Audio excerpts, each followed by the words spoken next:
What is up, everyone? Man, this looks really nice. It's good to see the boys back together. And we got a fun show for you. I always say that, but I truly believe we got a fun show for you. I'm Mike Thornton. I'm the old man on the channel. Obviously, you can tell that. But joining me tonight is the recently added 30 and over member to the, I'm sorry, he's a 30 and over member now. Just turned 30 on Friday. Happy belated birthday, Mr. Jake Podger from the Nickel City Mafia. How you doing, buddy? Great, Mike. I appreciate that. 30 in a few days now. But just let it be known, there's been quite a few players in NFL history that have had some of their greatest seasons at the age of 30 and beyond. So I am not out of my prime by any means. 30 is the new 20, baby. I'm ready. Let's go. Bring it. Oh, I love it. And then I'm so happy. I know Jake is as well. I'm so happy to see this young man back on camera. You know, he's been working out this contract with us. He expects a lot of money. Out.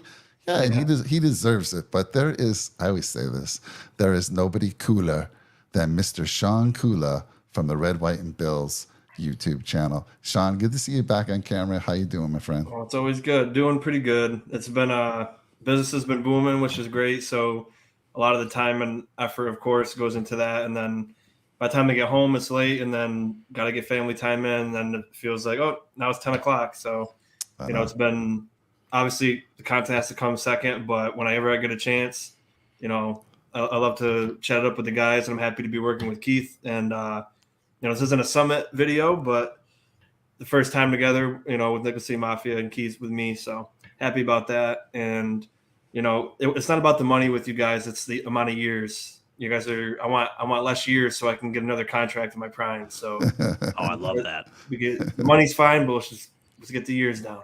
Yeah. Heck yeah. Let me add something real quick. Since we're talking, contracts and whatnot, let's talk about one of the greatest rising prospects. Before I know Mike was about to introduce him, but I just want to give my take on this young man. Even though he's a Dolphins fan, he's climbing up on a ton of boards. He actually hasn't been selected just yet. This is still pre-draft interviews, but this man is rising on a lot of boards, and he's probably one of the hottest young prospects as a Dolphins reporter on YouTube, bringing it home every single show we've done with him. Mike, you go ahead and finish the rest. I was going to say, last but not least, we have a Dolphins rep. Yeah, and don't get sick to your stomach right now. This man, this young man is, listen, he keeps us, our Bills, Mafia, Eagles in check. He represents his Dolphins. He knows the stuff, man. It's just, we love having him on. Just so he can keep Jake and I honest. He tries his best, but he does a fantastic job. And yeah, he is over on the AFC East Summit channel. So please check out that channel. Right down somewhere on the Nickel City Mafia channel. You can hit that button to go check out that channel. They're still young, still in the early days of it. But completely agree, Jake. We found a gem in Keith. We are hoping that Mr. Brett McDurphy, the young gun, the maverick of our group here, we're hoping that he joins us sometime a little bit later, probably about 20, 30 minutes from now. But he represents the Go Bills podcast, Mr. Brett McDurphy. And both Brett and Keith are getting married this year, I believe. So TikTok, guys. Nice. Counting the days. Yeah. Congrats, boys. Thank you. Two more good men down. That's so funny. Yeah. Thanks for the introduction, guys. Yeah, no worries, Keith. My agent's still working out my rookie deal with you guys, but and we're just all pre-draft stuff right now, but we'll get it figured out. Yeah. It's thankfully we got recently monetized, so hopefully we can use some of that money to pay these big contracts from these guys that are asking. Look, we signed a big deal with Dr. Blake, Jake's brother. Haven't seen him on a show yet. Every time crazy, man. He's got some type of excuse. Oh, I got called in late night hospital. Yeah, just saving lives. Unbelievable. All right. Well, listen, the topic of our show is, look, we are starving for football like many of you are. We are just a couple weeks away from training camps starting, and we couldn't be more excited. But as you look through the content, as you're reading through feeds, I came across something just the other day. I realized, everyone's been talking about Dalvin Cook, DeAndre Hopkins, but there are some other good free agents still available on the market. So we're going to talk about, the big ones that you've been hearing about, but we're going to talk about some of those that you may not be. And, they could be a great value add for any team. Hopefully no one that we're competing against, but they could. And we're going to get into that right now. So it's going to be a lot of fun. And we'd love to hear, for all you out in the channel, please like, comment, and drop a nickel on the subscribe button for over there on Red, White, and Bills, Go Bills Podcast, AFC East Summit. So let's get into it, guys. And I felt it'd be fitting to start with this young man, Dalvin Cook. And I think it'd be fitting to start with Keith, because I think the Dolphins right now are supposedly the front runners. His hometown is Miami. And I know, Keith, we had you on a show, I don't know, a few weeks ago, and you were pretty happy with your running back situation there in Miami. So talk to us about your thoughts on Mr. Dalvin Cook potentially joining your team. Well, I would, as I said before, I would be for Dalvin Cook joining the Dolphins. I would love, it would be a great addition, but at the right price. So I was talking to you about this earlier, Mike. The Dolphins are currently $13 million under the cap, so they can afford Dalvin Cook this season, but they're projected to be $35 million over the cap next season. So they want to roll over as much cap space as humanly possible. It's been reported that the Dolphins have offered Dalvin Cook a contract, but it was too low for him. So I think the Dolphins are content with their running back room the way it is right now. And I don't think they're going to raise their price for Dalvin Cook. So it's more of a take it or leave it offer. I think Dalvin Cook, if he had his druthers, would sign with the Dolphins. But I think this is probably his last big payday before he enters the twilight of his career. So I don't think the Dolphins are going to offer him enough money. Gun to my head, I actually think the Jets are going to sign him.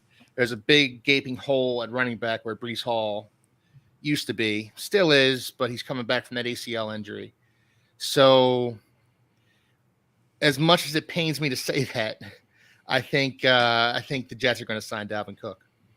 I will say this. I read something today that CBS is reporting that Cook may be holding out until after the July 17th deadline, which is where teams have to come to long-term contract agreements with their franchise tag players. So he's hoping that his numbers get reset, his market gets reset because of Saquon Barkley, Josh Jacobs, and possibly Tony Pollard. So there might be some holdout there. Yeah, July 17th. Cap for life. Read my mind, man.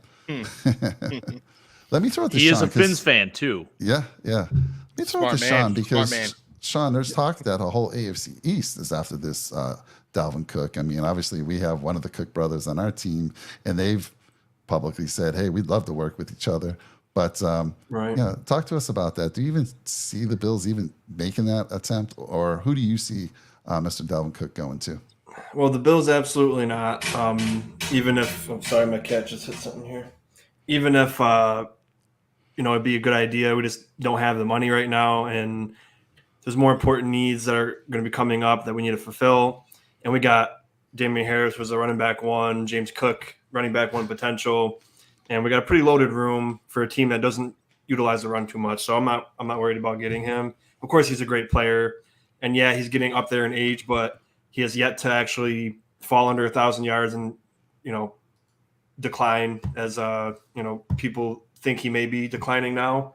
I don't agree, but as far as the Dolphins go, Keith said everything that I was going to say or that I've heard as well, and I don't really see the need for it, even if they could sign him, because their running backs last year were all averaging about 5 yards a carry anyway, and Mike McDaniel's a running back guru, so I don't think it necessarily matters who's back there. And of course, Dalvin Cook is great, but again, a lot of their key guys are going to be needing extension, like Waddle and Jalen Phillips, and then like you said, they're going to be minus $35 million next year, so they're going to be, I'm interested to see how they're going to do all this next year.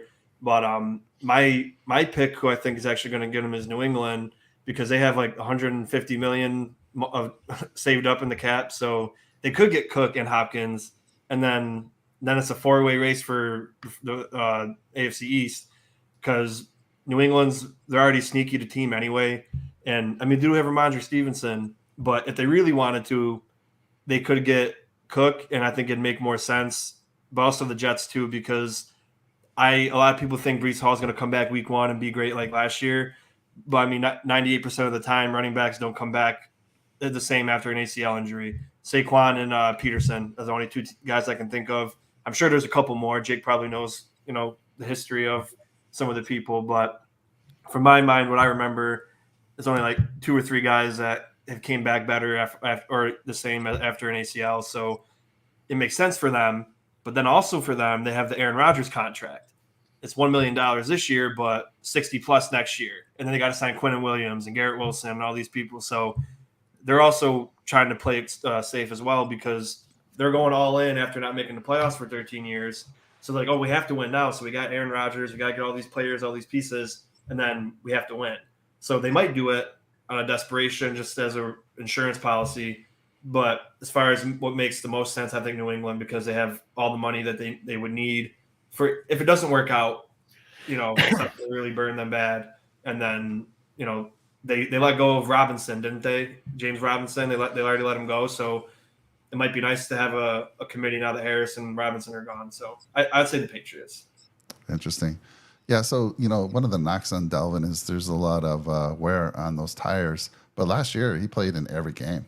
And he's still that game changer. Look what he did in the Buffalo game. I think he broke off that 70-something. I don't know. It was a long touchdown run, which is really changed the momentum of that game.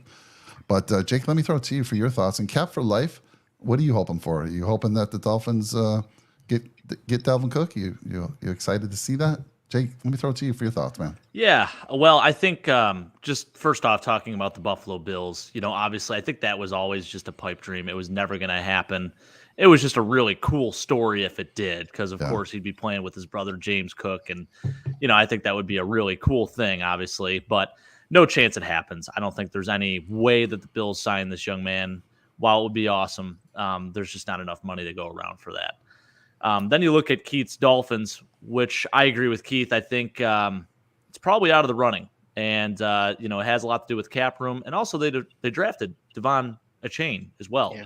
From Texas A&M, who is really a great fit for that scheme as well. And you still have Raheem Mostert, and you still have Jeff Wilson, and you still have a ton of other guys in that backfield. So Alvin Ahmed, Miles. Yeah, I mean, with starting experience, that's an insane running back room. And while it would have been a really cool story again for him to go back home and play, I just don't think it makes a whole lot of sense. So when you look at the 2 outliers, it is the Jets and the Patriots. And I agree with what Sean's saying with Breece Hall. That's going to take a while for him to come back from an ACL. However, the Jets do have Bam Knight, who they're pretty high on. They have that Izzy, who they drafted out of, I can't even pronounce his last name, man, but played for Pitt, absolutely killed it there. He's like a 5th-round pick for them, fast as hell. So that's another guy, too, obviously, to look out for. I really do think, as crazy as it sounds, I feel like the Pats are probably the most likely to sign him. You have Ramondre Stevenson and then really no one else. They released, they do have Ty Montgomery. Don't forget about him. But other than that, that's right. They're so young there. Pierre Strong, I like him a lot. I really like Kevin Harris, too, out of South Carolina. But I just feel like they don't have that guy who can come in and be that home run hitter. When you pair him and Ramondre Stevenson, you got a power runner, essentially, and then you have Dalvin Cook, who brings the speed and a little bit of looseness, can catch balls out of the backfield. There's so many things that he brings to the table, and it would be a really good fit for him in New England. So, in my opinion, I'm with Sean on this. I think it's most likely that he signs with New England. And it's crazy because the only teams that have really been talked about in terms of signing this young man are AFC East teams. But if it's my pick, definitely the Pats. That is interesting that it seems to be the AFC East, but it wouldn't shock me if all of a sudden the Chiefs sign him. But Mason says he's with Blake. Is that your What's up, brother? Dr. Blake? No, not Dr. Blake. So Blake Goronsky, Mason and Blake are cousins. Okay, Shout out to you boys. Appreciate you watching, fellas. Gotcha. Yeah, good to see you, Mason. And then Cap for Life saying, to be honest, it's becoming the worst cap streak in the NFL at this point. Every day that passes, I could care less. We need O-line, in my opinion. Yeah, I would 100% agree with that. Yeah. Our whole division needs the O-line, I think. Yeah. Let me ask you Sean, I'm going to ask all of you when we go. I'm just going to ask one person this question for each person we talk about. Who's the one team you would not want to see Dalvin Cook sign? It could be in the AFC East or just in general. Any team.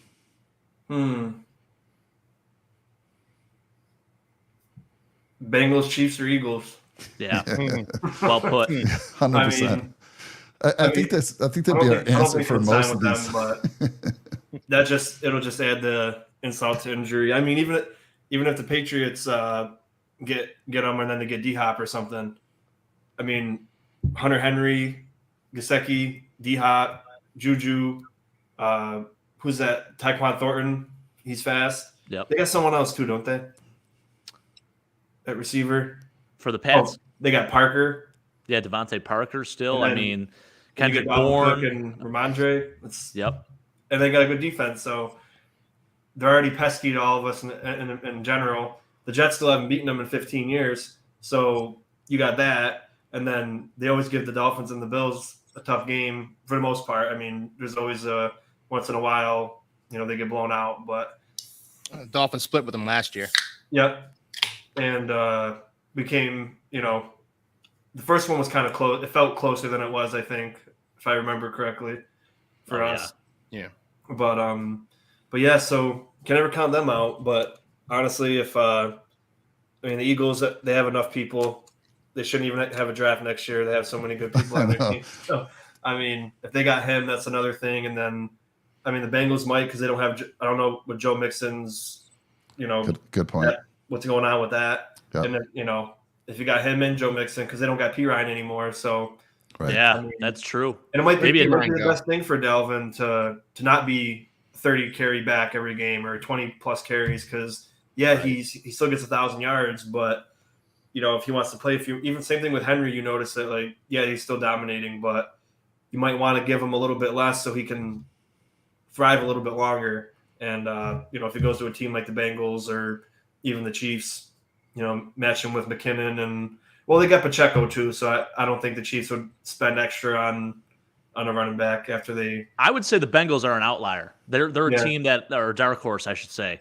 Yeah. They're definitely a team I could see maybe making a move for a guy like that. Just basically with everything that's gone down with Joe Mixon, you don't know what's going to happen there legally, and I feel like that is. And if they get Dalvin Cook, man, and then if Joe Mixon is still, doing his thing, holy smokes, that's an insane running back room.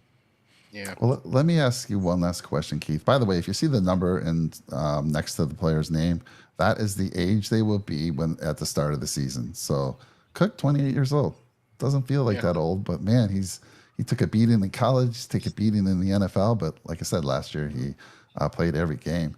So Keith, if you do get him, is he a game changer? We already said, you were on our show a few weeks ago. You said that the Dolphins are the biggest threat to the Bills. Yes. You even felt that they could overtake the Bills. Does this make it that much easier for them to do that? I think he would be a game changer. I think so. The Dolphins were a really efficient running team last year. They averaged, as Sean said, over 5 yards a carry. They just didn't do enough of it. So you get yourself a bell cow in that backfield like Dalvin Cook. That's going to encourage the Dolphins to call more running plays. I think Mike McDaniel has already stated this offseason that he wants the Dolphins to run the ball more. And you get Dalvin Cook in there, it's football malpractice not to run him at least 250 times. So, I think it would be a game-changing move for the Dolphins if they did that. Yeah, he also stated that he thinks it'd be a good fit with the Dolphins' outside running scheme. Oh, yeah. So, of course, it's his hometown. Yep. There's a lot of positive things for him to sign with the Dolphins. So it'll be interesting. All right. Let's move on to our next player here. And this one, this is a gem. I'm surprised he's not signed yet. But let's move on. And I'm going to throw it to Jake to talk about this young man first. Not so young anymore, but he'll be 30 when the season starts. Marcus Peters. I've heard that the Raiders have interest in him. But, last year he was coming off, I think it was a torn ACL. He missed the 2021 season completely. This is a great corner before his injury, and he actually had a decent year last year with the Ravens. Jake, I mean, this guy would be a nice add to any team. Of course he would. And hey, not so fast with I know he's getting older. 30, Listen, I know, right? he turned 30 in January. He's older than me, so I guess we can say that. But yeah, no, I mean, Marcus Peters still very, very high level corner. Yeah, I mean, obviously missing the 2021 season hurts a little bit, but last year he played in 13 games, had 47 tackles, and let's see here, how many interceptions did he end up? I think he only had one pick last year. He did. So I think when you look at injury history and, there's been a little bit of drop off in play, but for the most part, I think he's always been very consistent, especially with the Ravens over the last few years. I mean, he was an all-pro corner 4 years ago. But obviously, as you do age, and I think at the cornerback position, things change, of course, a lot faster than they do at other positions. So there's probably, an obvious reason why he's still available right now, stuff that we may not even know. Actually, it would be good to consult our guys, Chris and Rick on this to see what their thoughts are on Marcus Peters, but would be a really good get for any team, brings veteran leadership, tough physical corner. I think he can play in multiple schemes, which he's proven over the years playing with Kansas City and LA and Baltimore. So yeah, I am a little surprised that he's still available, but this may be just kind of a late addition to any team, once training camp is over. That's my opinion on that. I did read too that, I mean, he's played with the Ravens the last two seasons, and I did read that the last 2 seasons he signed late into the offseason. So Yep. there's just There's a pattern there. Yeah. Right. But still, man, any team that's looking for a veteran who I think could be, I mean, if you got a young secondary or maybe you have a struggling secondary and you need that player to get you over the hump, man, why not reach out to Marcus Peters? I can't imagine the contract would be that much money. Right. And heck, he might even be at that time in his career where maybe play some safety. Like, let me throw it to you, Sean, about your thoughts on Marcus Peters. Well, I love Marcus Peters. He's, you could tell he's got passion. He's been yelling at, Harbaugh during those close games they lost last year, ours being one of them, where you could tell he really cares about the game. And maybe it's not the best thing to yell at your coach, but, I mean, you could tell he loves the game and still could play at a high level. 32 career picks since 2015, and again, he missed a year. And I don't know where he would really fit on our team, because if we have plans for the future, he's more of like if we needed a guy for a year, because, we have the younger guys that we hope, Kyer Elam, a first-round pick, we're hoping he works out and we can get him on a rookie deal, and, he has a longer lifespan. Like you said, corners kind of die out, rather quickly, honestly. And he's been doing pretty good for his whole career, but I just don't, for us, I think it's good for what we got. And then, like you said, Mike, it might be interesting to put him at safety even, because, he definitely has the versatile frame to do it. Got a good body type and good hitter. And, I would love to have him on our team. I'm trying to think of the future for us. How do you do it? Yeah. Yeah. If it was just like a one, if we didn't have a first round pick at corner and we were like, well, we got Trey White, but then, like last year, when Trey White was coming back, I would have took him that year just in case. And then because White didn't come back for a while, and, even so, he was still easing back into it. So it would have been nice to have him last year, but now it's like Trey White should be full strength all the time. And then you're hoping that your first round pick from a year or two ago can, perform at what you think he should. And then we wouldn't need him, because we got, like Jake mentioned in the last few videos, we have probably the best corner or defensive back depth in the league. So, but any team that would snag him up it'd be a great addition and probably a starter. Latest rumors are the Raiders right before training camp are supposed to sign him, but obviously nothing's happened just yet. So stay tuned, I guess. Yeah, Keith, is there any team you can think of that could use a guy like this other than the Raiders, who are actively pursuing him?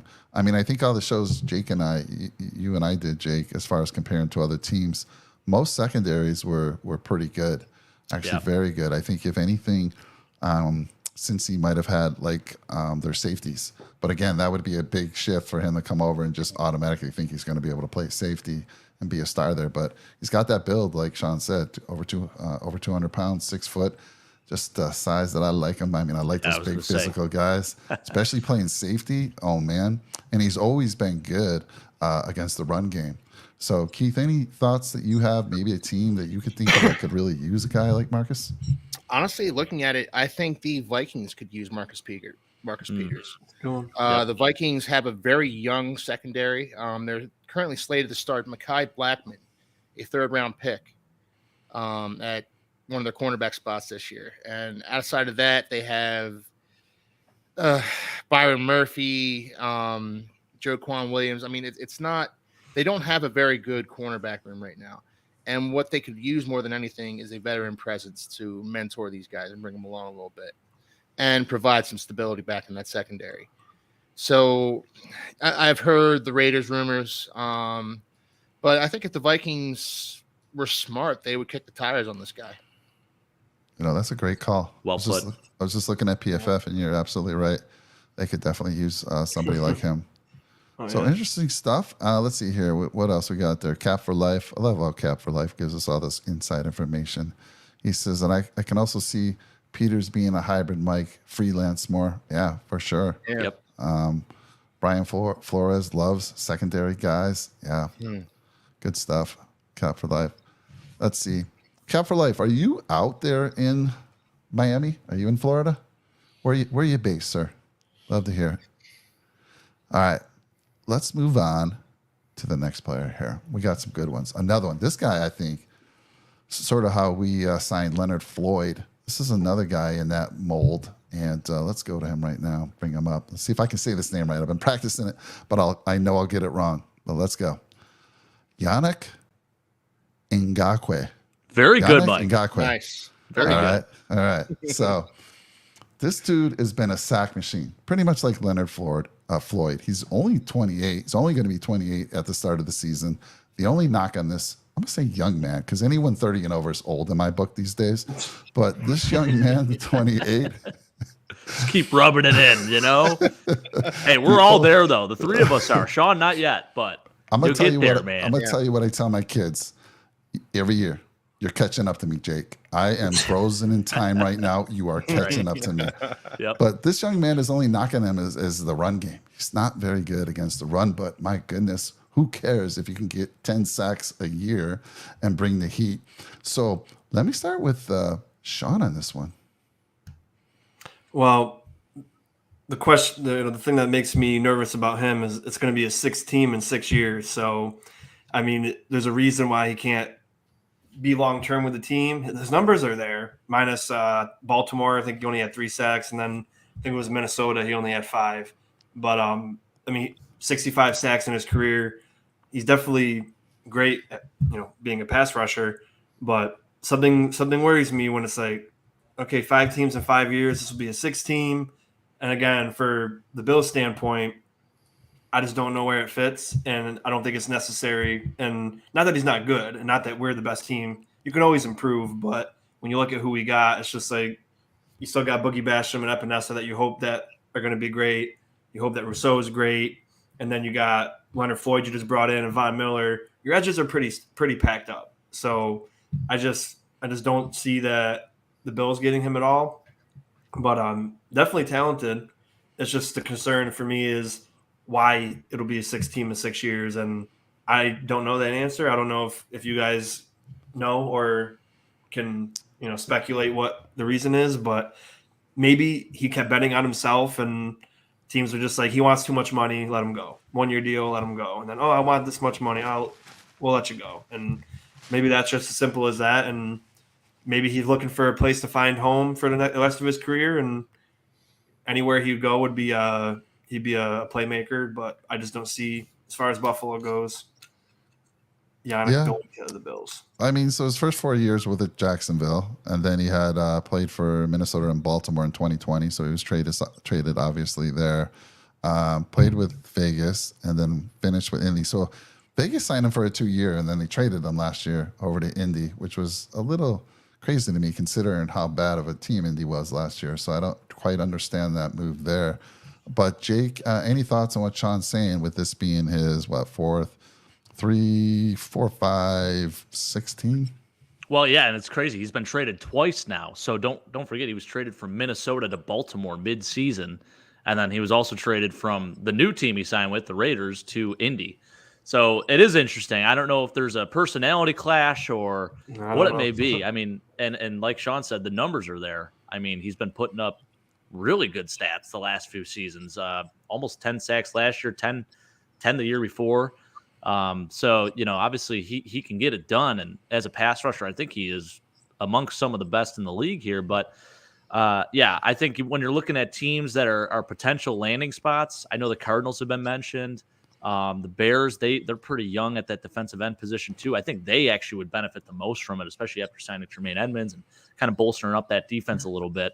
So that would be a really nice fit for him. But yeah, I if the Bills didn't sign Leonard Floyd, I would be all on this train to go and get this young man, because as a pass rusher, this is exactly what you want. You want a guy to come in and take some pressure off of Von Miller, first off, from having him rush back and come back to the team too soon.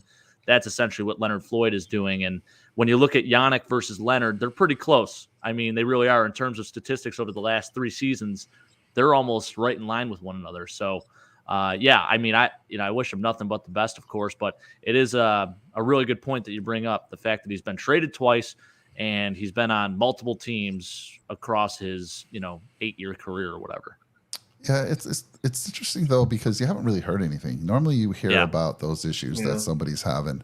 I've heard that teams like the Bears, Niners, and the Chiefs are interested in him. And again, if there's one team I don't want any of these guys going to, it's the Chiefs. I can live with the Bears and Niners. They're in the NFC. We'll deal with them in the Super Bowl if we get there. But man, again, 10+. Jake, you were, like you said, Floyd was that guy. You were hyped, and because he was he's playing some of his best football over the last couple of years. So nice ad here. Keith, your thoughts on a team that might be wanting this young man?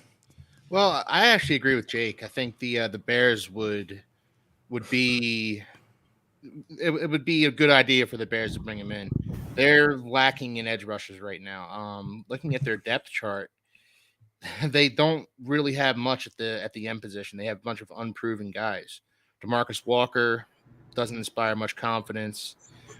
Travis Gibson. I mean, it's just not. They could use a guy. They could use a real blue tripper like Yannick Ngakoue to come in there and solidify that room. So I'm thinking the Bears. Yeah, I like that. Makes a lot of sense. And they also have the most cap space in the league right now. They have $32 million in cap space. So, right. You got Tremaine Edmonds over there. TJ Edwards. That was a really good signing, too. Bolster that front line, and you're good. You're looking Imagine good if they kept Roquan Smith, too. Oh, I know. They're looking to get back to those 85 Bears, maybe. Jaquan They got Brisker. Who's that safety that's pretty good? Jaquan Brisker. He's probably one of the most underrated safety prospects. Yeah, Penn State guy too, so I root for him. I do want to say, Jake, Sean, and Keith, Maverick is re-engaging. Heck yeah. Mr. Brett McDurphy from the Go Bills podcast is joining us. Brett, good to see you, man. Good to see you guys too. It's been a while. Yeah, What's up, brother? We're not too far into it. As you know us, we love to talk here. But I might as well ask you, since you're on, your thoughts on Yannick at all? Do you have anything to say about this sack machine? Well, I thought he was going to re-sign with the Jaguars a couple years ago, and then he ended up going to it was Minnesota first, and then I was kind of hoping that Buffalo was going to grab him, but they never did. Now he's playing on his I think it's going to be his 6th team. So I'm kind of wondering is he just not getting the job done, or is it more that he's trying to demand too much money, and maybe it's just he's trying to demand too much money. That's always a possibility, but he's holding out. He knows what he's worth. I think he should get a nice payday based on his stats. So he's never had less than 8 sacks in a season. That's pretty damn impressive. Yeah, it is. All right, well, good stuff. Thanks for joining us, Brett. We appreciate seeing you. Let's go on to the next guy here, which is one of my favorites. I mean, I'm thinking of starting a GoFundMe page to get enough money to sign this man for, it'll be the minimum. Come on, Melvin Ingram. I'm going to start with Keith because Melvin was on his team last year. And let me just say this about Melvin Ingram. Melvin Ingram 2 years ago was on the Pittsburgh Steelers when they beat us opening day. And then he gets traded and he's on the Chiefs, and they beat us in the 13-second game. The same year. Then last year, he goes to the freaking Dolphins. I mean, can we please sign this guy so he doesn't sign with someone else? And every time he plays us, he makes a big play. So, Keith, what was your thoughts? Are you missing him? Or are you bummed they didn't sign him? I suppose I'm a little bummed. You know, you can't ever have too many pass rushes on a team. But I'll say this about Ingram. He started off real strong for the Dolphins last year, but kind of petered out towards the end of the season. He's going to be 34, as the graphic says at the start of the season. So he's getting up there in years. And yeah, he's getting up there in years a little bit. But he so I think whatever team does sign him should use him sparingly. Should use him, you know, they shouldn't overwork him too much. And the Dolphins made that mistake last year with him. By the end of the season, you could tell he just wasn't the same player. So as far as what team he signs with, I don't have a good read on the situation, to be honest with you. I haven't really heard anything. I think he's going to be one of those guys that signs mid-season when a pass rusher goes down. Oh, okay. Yeah, when a pass rusher goes down, you bring in Melvin Ingram to kind of stabilize things a little bit. So I don't have a good read on where he's going to sign. I don't know. Well, the blueprint you laid out fits perfectly for Buffalo. I mean, my goodness, you want to talk about rotating them in. True. And, I mean, keep his snap count way low. Jake, let me throw it to you. I mean, we've talked about this guy over and over again. Past 2 seasons, I'm like, please sign this guy. Please sign this guy. But let me throw it to you for your thoughts. When things continue to happen like that, where this man continues to be a thorn in our side every damn time we play against him, you got to take the next step and just bring him onto your side, right? So I would be all for it. I agree with what Keith is saying. It's probably going to be like a mid-season signing. He's going to want to sign with a contender for sure. If it's not somewhere in the AFC like Buffalo or even back to Kansas City or something like that, might be somewhere in the NFC, you know, where he can go get a ring out there, because that is wide open in the NFC right now. He's never played in the NFC before. I'm not really sure if there is a specific team that comes to mind where, you know, he could be a contributor. But again, you know, we talked about some teams that are pass rush needy, and I don't know what they're necessarily contenders at the moment. That's the thing. So I would love to have him come to Buffalo. Like Keith said, too, you can never have enough pass rushers. So what Melvin Ingram has done, obviously the statistics have dropped a little bit, but the impact is still felt when he's on the field. Yeah, you keep him fresh. I mean, he was AFC Defensive Player of the Month last year. Yeah. No gloves, too, by the way. No gloves. Love that. Love it. But that was in September, Keith, just like you said. So he got off to a hot start. But again, they overused him. Sean, any interest in the Melvin? Like you said, can never have enough pass rushers. But again, I think I like what we got. And I really want to see Epinesa and Boogie get more deserving playing time to prove how good they are. Because, you know, we rotate so much that you really can't get a grasp on their development. You know what I mean? Because you look at the numbers. Oh, he only had 4 sacks. Yeah, well, he only played 30% of the snaps anyway. So that might be really good when you compare it to the snap percentage. And then, you know, Von Miller had double-digit. But other than that, it's hard for a guy on our team to do it. I mean, Jordan Phillips was the last one to get 10 a couple years ago. And, I mean, he's more of a depth role, I think. I don't think he's going to fill in and start for someone. I think he'd be good on a team like Dallas or the Giants is for, you know, a fill-in role. You know, again, I don't know where I have no idea. I haven't even heard anybody talk about, we're going to get Melvin Ingram. So Keith might be right. It might be a mid-season signing, or maybe he'll be signed for a team that's starting off with an injury and then he'll be let go at mid-season. So I can see it go either way, but he's definitely been impactful when he played us, especially. And I just got a feeling if we signed him, he'd be trash, and then it'd be like, oh, great, of course, now you don't want to play good. Hey, let's sign the guy, stash him, and hide him on the practice squad if we can, and use him if we need him. I mean, you're talking bare minimum money here. I don't know, is it me, or does Brett just look fresh? I mean, look at this guy. He's looking clean. He's got that new backdrop. Man. My goodness. Looking good, Brett. What you got going on, man? I don't know. Maybe it's just because I ran through the whole entire route today, and it was raining here, so I had a bunch of water on me and everything, and I was trying to like get ready during the drive here, and it was just crazy. I mean, it was a little bit of a crazy day, but Tom Cruise has nothing on you, buddy, right now. Tom Cruise has nothing. Wow, I love it. You are the new Maverick. So, Maverick, do you have any thoughts on Melvin? Well, I mean, the fact that we play him every single year and we end up losing to him, that kind of pisses me off a little bit. I'm not going to lie. But I think overall with what Buffalo has right now, you got to remember we have Von Miller coming back after 6 weeks, probably. You have AJ Epinesa, Boogie Basham, Groot. You have Leonard Floyd as well as Shaq Lawson. And I wouldn't take getting rid of any of those guys over getting Melvin Ingram right now. Now, if the pass rush doesn't work out and guys like Boogie Basham and AJ Epinesa start to struggle again, bring him in. And I'm totally okay with that at the midseason point. But I want to see what we have in the guys that we have on the roster because we invested such early picks in the draft with them. And then another thing that I was thinking about is you could also get rid of Boogie Basham or AJ Epinesa by trading them and then bring in Melvin Ingram as well. So it could be like a mid-season point where we figure one of the guys is having a good start and they're going to be needing more playing time, and we just end up trading them and getting a good pick out for them. But I wouldn't get rid of any of the guys that we have right now. I think a couple of teams, I know, Sean, you said the team that I was thinking of, Dallas, but another team that I'm thinking about for Melvin Ingram is the Las Vegas Raiders. If you think about what they had last year, they really didn't have a pass rush whatsoever, and they haven't had a pass rush ever since Khalil Mack left.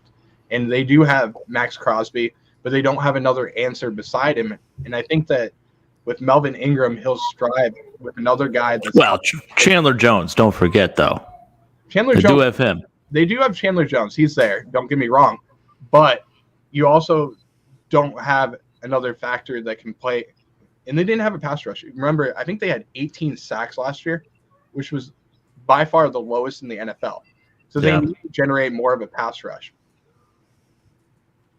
I would have been so mad if we got Chandler Jones instead of Von Miller. No. I mean, so the rumor has it Melvin Ingram, the Ravens are interested in him. And again, these over 30 guys, once you hit 30, you're kind of on a decline of your career.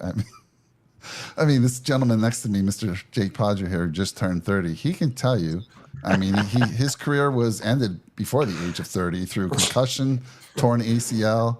Didn't even make it to 30. So the body. Yeah, I mean, I made it to like 20, and that was it. So he's been old for a while now. Yeah, I have. For those just joining, Jake's birthday was Friday. He just turned 30, so we're giving him a hard time today. Hey, we appreciate it. I love it. Keep it coming, Mike. Keep it coming. So I gave some bad information a little bit earlier because we were talking about Marcus Peters. It wasn't Marcus Peters that's been signing late with the Ravens the last 2 seasons. It's this gentleman, Justin Houston, at age 34. So it is strange to me that Marcus Peters has not been signed by somebody. This is the gentleman that I should have said that information on, and that he's the one who's been signing late into the offseason. But Justin Houston, 34 years old, still getting it done.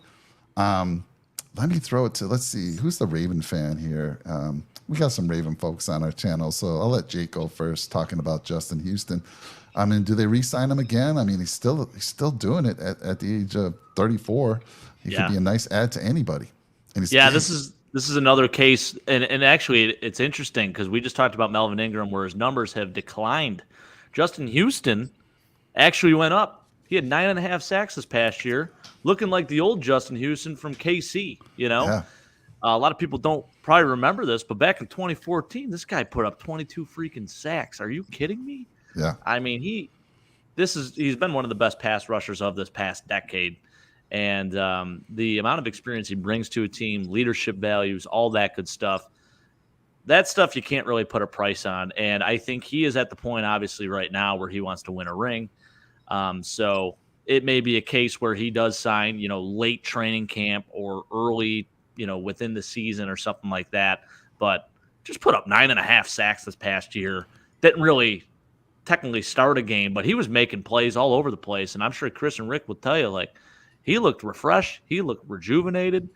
And this man's 34 years old to start the year off. Are you kidding me? It's pretty cool to see. And, again, I think it's a case for the Bills. Obviously, if we didn't sign Leonard Floyd, I'd be all for getting a young man like this. I'm going to say young man because he's 34.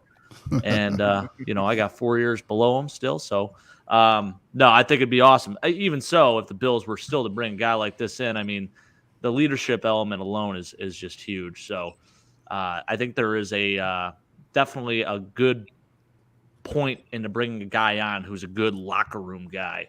Busting with the boys, they were talking about that the other day where they were talking about Will Compton, the reason why he stayed in the league for so long. Great locker room guy and knew what he was doing when he was on the field. IQ was good. Same deal with Justin Houston, but he's still producing. So love to see it, man. So he hasn't won a Super Bowl yet, right? He is not. Nope. Okay.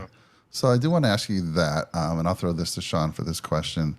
As we're talking about these guys, especially the ones over 30, I'm not so sure about the 28-year-olds, maybe. When it comes to getting that, they're down to their final contracts here, are you looking for the money? Obviously, the ideal situation is you go to a team that has a chance to win a Super Bowl and you get your money and that chance to win a Super Bowl. But if you have to make a choice, what do you think they're thinking, Sean? Is it like always take the money for that security? We all need our money. We need to support our families and pay our bills. I mean, obviously, if he's got enough money, he might say, yeah, I'll take a pay cut, pay me the minimum, and I'll go to Kansas City or Buffalo. But what's your thoughts on that situation? Are these guys at that point where they're saying, you know what, I want a ring? Or are they more worried about making that last big paycheck? Well, it's tough, because it's hard to get in the minds of the players. Personally, it's still tough for me because I'm all about having fun and, doing what you love. And if money comes with it, great. So, but I think it all depends on where he's at. If he's comfortable with, I have 111 sacks. I want a little bit more money, so when I get out, I can invest it in this. Or I don't know if he even went if he finished college or not, or if he has something lined up when he gets out of the NFL. I don't know what his spending habits were like, because some people get a bunch of money and they blow it, and then they're not an athlete anymore, and then they're kind of SOL. So I guess it all depends what his mindset is on life. So if he's got big plans when he's done with the NFL, he might take the money. Like maybe he'll go play for the Texans and get a little bit more money just to, fizzle out in his last couple of years and call it a career. But then some people really want a ring, but that's the problem, is you never know who's going to win it. So you take the chance. Yeah, he could pick the Chiefs, but then that's what I was going to say. I do not want a Chiefs reunion. That would be awful. He could pick the Chiefs, we'll say, because they're probably the most favorited to win. Had their most success, and a team like the Panthers can slip in at 7-9 in their division and then win a Super Bowl. And then he's like, oh, well, I could have signed with them. So it's really hard to tell. But I think, it's really about how their mindset is in life. It's about having fun, but then at the same time, you got to get, paid what you deserve. And if you have an opportunity to make more money than you think you would at a contender, it might be more important to him. I don't know. I know. Really, that's a tough question, Sean. It's Sorry really to stick tough, that with you.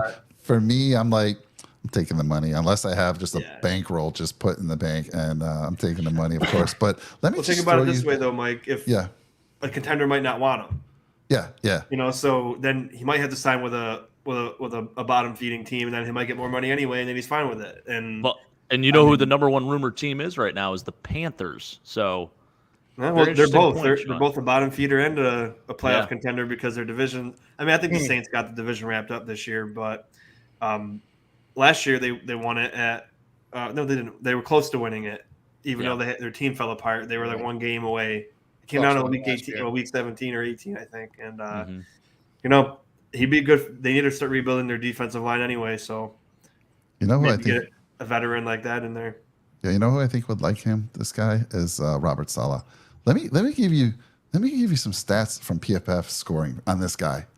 I mean, he does not look like, according to these scores, 34 years old. This guy's 24. He's 34-year-old in a 24-year-old body. Listen, 2022, 73.6 in PFF. 2021, 77.8. And 2020, which was his lowest, 62.8. Then he was 87.1, 87.4, 81.4. This dude is off the charts. Third round selection back in 2011. I mean, he's still bringing the heat. Man, let me throw it to Brett. Let me throw it to Maverick over here. And what's your thoughts? I mean, I could see Robert Saleh. I mean, I could see any defensive-minded coach. By the way, we had a nice talk about defensive-minded versus offensive-minded coaches the other night. Any defensive-minded coach would love to have this veteran on their team. And I don't know. What's your thoughts on that, Brett? Well, when you mentioned the defensive-minded coaches that would love to have a guy that has so much leadership skills, I thought of the perfect place for him to go, and Sean kind of led into it, especially DeMeco Ryans building the Houston Texans up. I was thinking about having Justin Houston come over. What better than having a Houston in Houston? A Houston and a Hughes in Houston. Exactly. How about that? You'd have two great leaders on your team. You got Jerry Hughes, who pretty much kept his mouth shut the whole entire time in Buffalo. A couple of incidences, though, but pretty much kept his mouth shut. He did a really good job. And, he goes over to Houston. You haven't really heard a lot from him. Now, Mario Addison did get cut from the Houston Texans, no longer there. Bring in another veteran in Justin Houston, somebody that has a better sack record than Mario Addison recently. So I think that it would be a great fit there. Another team that I was thinking of is the Tennessee Titans. They're looking for another pass rusher. I don't remember. Did they lose Bud Dupree? I believe they did, right? They did, yes. So I was thinking about Bud Dupree and then them losing him, bringing another guy in Justin Houston, somebody that can have the same amount of sacks as Bud Dupree. Can't play the same position necessarily, but it would be a great fit for him to come into the Houston or into the Tennessee Titans, especially with the lack of leadership they have on defense. And I think it would be a great fit. I think he would pick up the whole entire team, and it would be great for Jarrell Casey too. Yeah, he's 6'3", 270, and last year his contract was $3.5 million. Basically, that's it. So you probably can give me even a little cheaper, the minimum. I don't know. Based on his numbers, you probably get exactly what he had last year. But great ad. I know we talked a lot about him, but my goodness, I mean, just a good piece for any team to have. One of the, we always love the fact that Von Miller came over because he brings that veteran leadership, that experience, and I see that in this guy as well. I mean, bringing that to any team he joins. All right, a lot of edge rushers out there. Yeah. What's that? A lot of edge rushers? Yeah, there's a lot of edge rushers still out there. Yeah. But hey, if you can get this veteran to teach him some things and bring that meanness out of him a little bit, let's go. Yeah. Look at that guy. I think that's a current photo as well. Look at the guns on this guy. My goodness. He is in unbelievable shape. Oh, this is a true pro's pro, as they say. Wow. Great, Mike, man. Mike, I don't know if you already mentioned him, but Dalton Risner is still available as well. Not yet. I wasn't sure if you mentioned him, so I was brother. wanted to mention that. He's coming up, sir. Next on our list, also turning that magic number of 30, Jadeveon Clowney. And I was looking real quick. Did I spell his name wrong? Rumors are that he might be returning to where it all started for him, back with the Texans. Now, this is another guy that's been, I don't know, every time I hear that he goes to a team, there's this defensive line just gonna be incredible now. They're gonna be unstoppable, and I don't know. It feels like it doesn't pan out. But Jake, what's your thoughts on Jadeveon Clowney? Yeah, everyone talking about him coming into that draft back in 2014, saying he was the best prospect, best pass rushing prospect, and everyone slept on Khalil Mack. I'm still a little salty about that because I got. Obviously working for the University of Buffalo, I was a big Khalil guy, and I knew right away. I knew that Khalil was better than Jadeveon, so I'm just going to tip my cap to that one. But with that being said, I mean, obviously Jadeveon Clowney has had a very up and down career.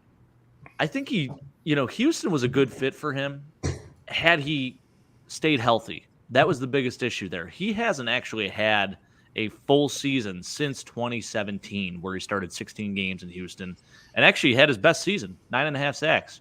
So I think in terms of a team that could probably use him, and now at this point in his career where he is a veteran,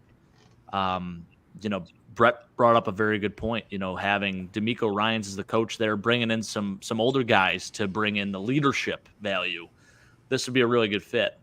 And, last year we saw a little bit of a drop off. 2 sacks last year. Not the numbers you expect to see, but this is a guy that I feel like throughout his career, not necessarily putting up the numbers that you want to see from the first overall pick, but it's the little things that he does. The presence of him being on the field alone is enough to scare teams and, enough to make them want to double team him or, totally take him out of the play. But he still makes things happen and allows other guys to make plays. So I think there's certainly value there. Statistics haven't been what we expected, although he did have 9 sacks 2 years ago. But again, just a very up and down career, very interesting career for this young man. But I like Houston as a fit. I do. Yeah, like you said, in 2020, Jake, he had 0 sacks. Yeah, 0 sacks, and Pretty good. prior to that, prior to 2020, he had never had 10 sacks in a season. Still hasn't, which is crazy. Well, yeah. So PFF, they round up their half sacks. They say there's 11. So I don't know what he officially had in 2021. But interesting, his PFF numbers look really good. But again, it just doesn't seem to translate to any team he's gone to, taking them over to the next level and getting to advance deep into the playoffs. Brett, your thoughts? Did you already talk about Jadeveon? I did not. So All right, let me throw it to you. Your thoughts on him? I've thought of a couple teams that would be great fits for him, and Houston was one of them. But another team that I was thinking of, have him mix in with the San Francisco 49ers. Ooh, okay. Imagine having him on the field. And the biggest issue that he had was health. So you bring him into the 49ers, you can mix him in a little bit, let him play, and I think he would have probably close to 10 sacks at the end of the season. Another team that I was thinking of, and this is the team that I do not want him to go to, the New England Patriots. Oh, I think that he would mix in very well with the Patriots. he would. I don't know if he fits the Patriots' way, though.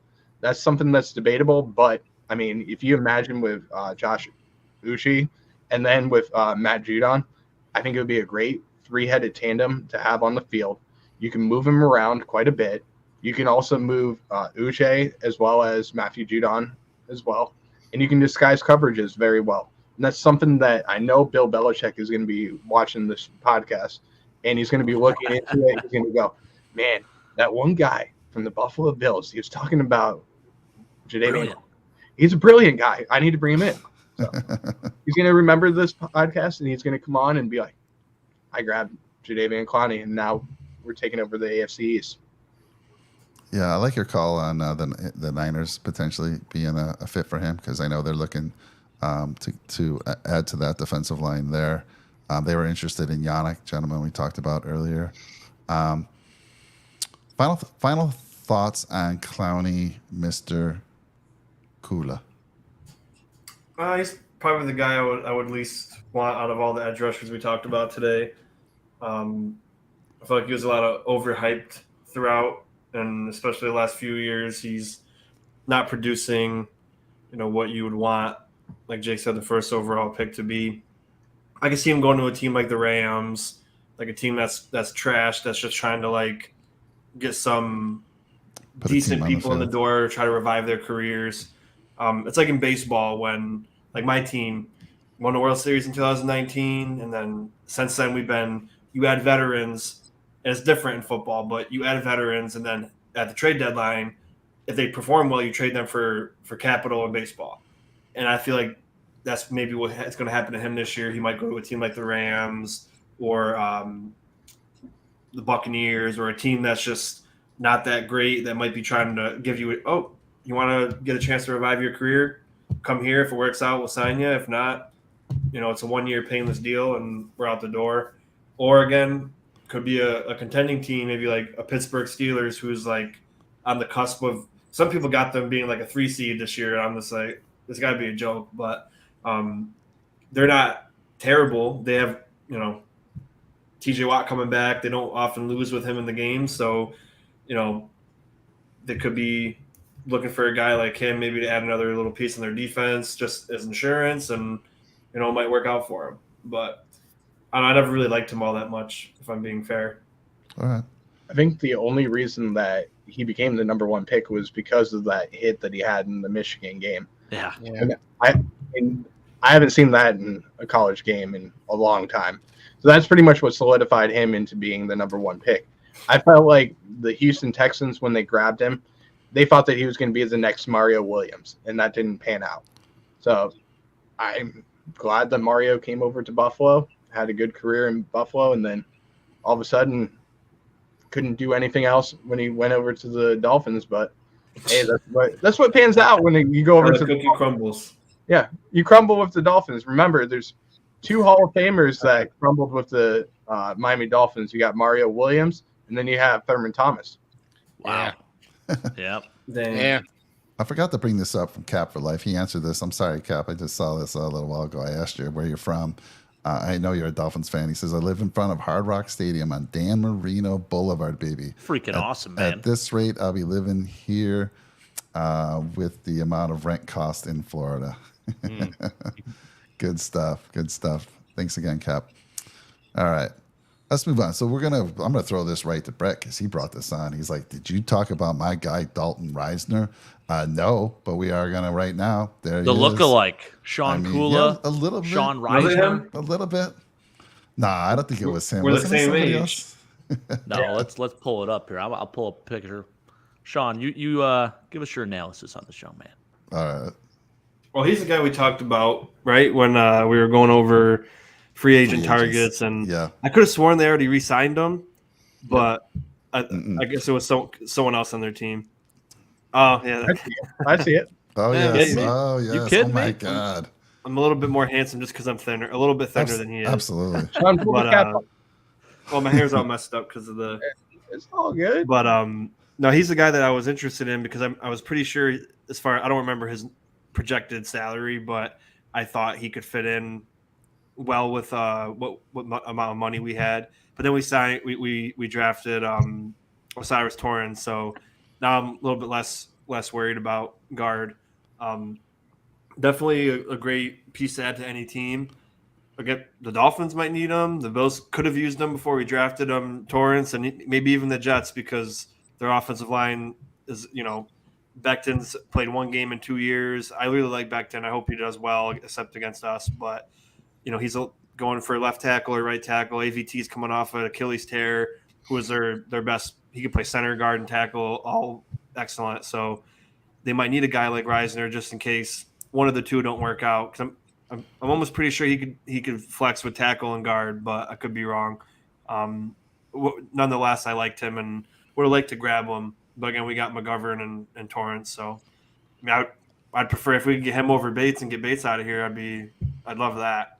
But I think he'd be a good fit for a team like the Dolphins because it'd be nice to solidify left guard. You got. I don't know Keith. Who's the left guard right now? Right now it's either going to be Isaiah Wynn or Liam Eichenberg. Yeah, and I think Wynn's going to win that job out of camp. And yeah, personally, I would prefer Isaiah Wynn. I think Isaiah Wynn was meant to play guard in this league. He's been miscast as a tackle. So yeah, I think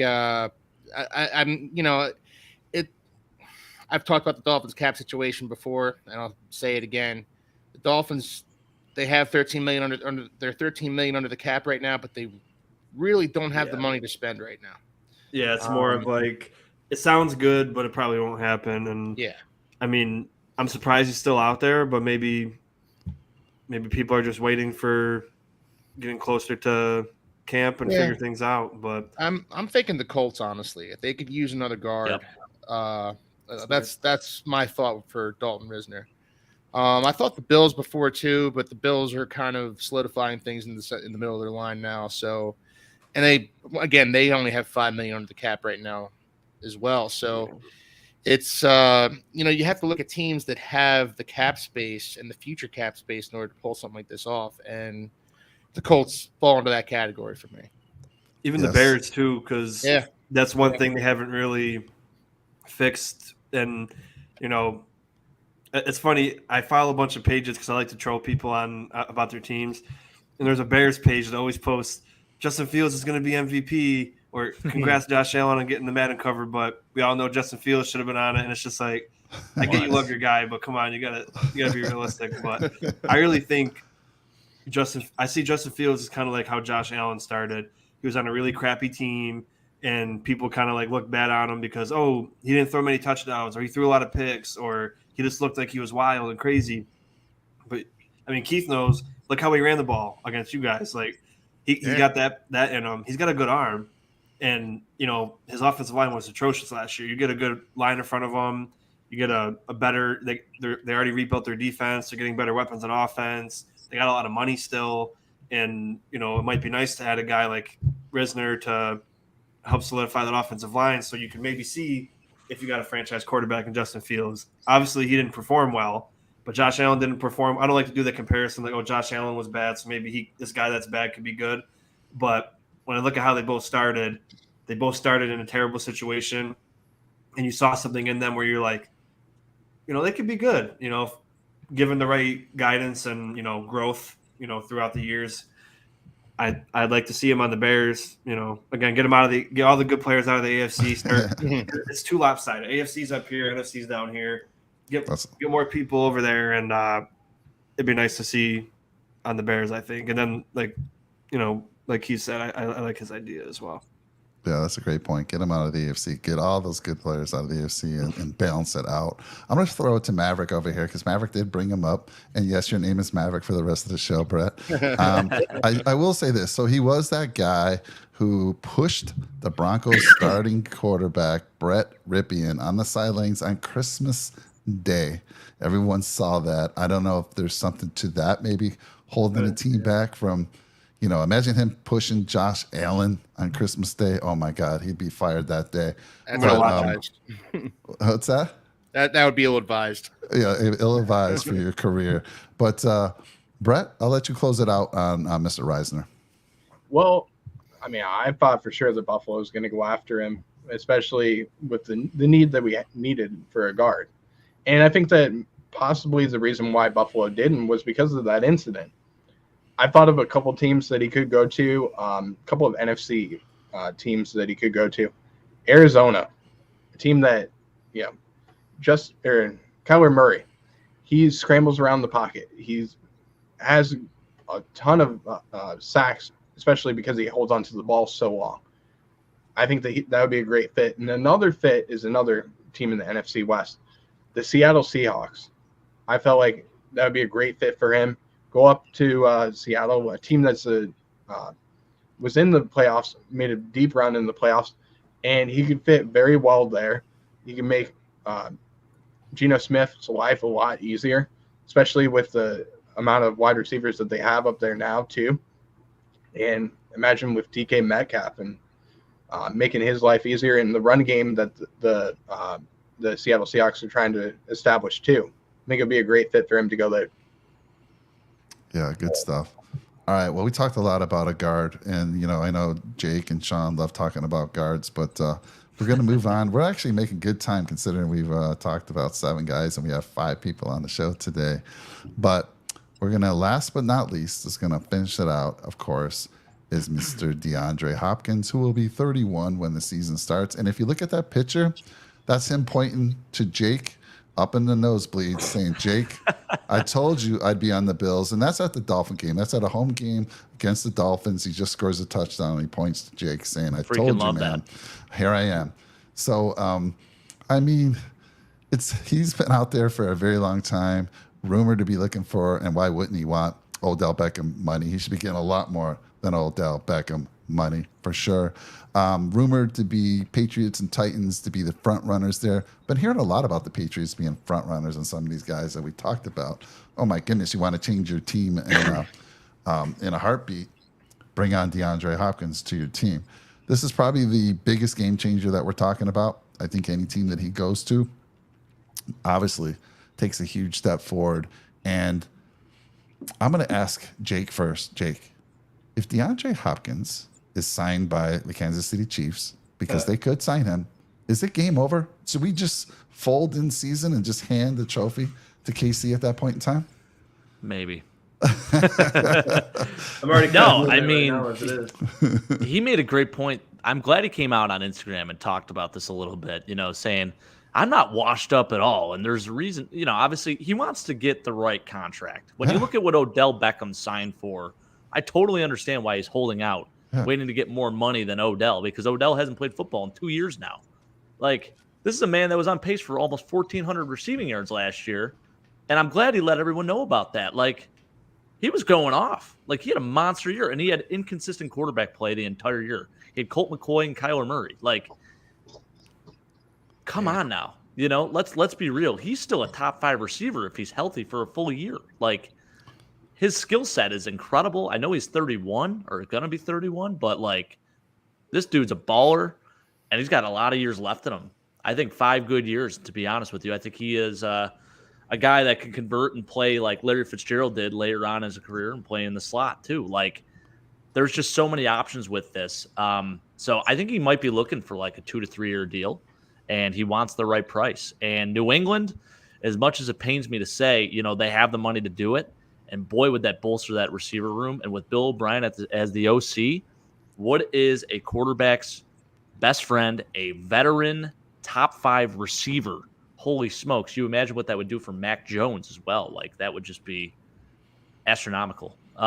So, yeah, as much as I hate to see it, I think New England is definitely the front runner right now. I don't think Tennessee is going to get the job done. I just don't think they're going to solidify a deal with him. He went to Nashville. He left there. And if you leave Nashville and you don't end up signing, I don't understand why. I guess it just didn't work out, because no way am I leaving Nashville, a beautiful city like Nashville, awesome place to probably play, without a contract, So there's something there that maybe rubbed him the wrong way. I don't think he's going to Tennessee at all. But if the Bills, if there's any chance in hell for us to get him, I say go get him.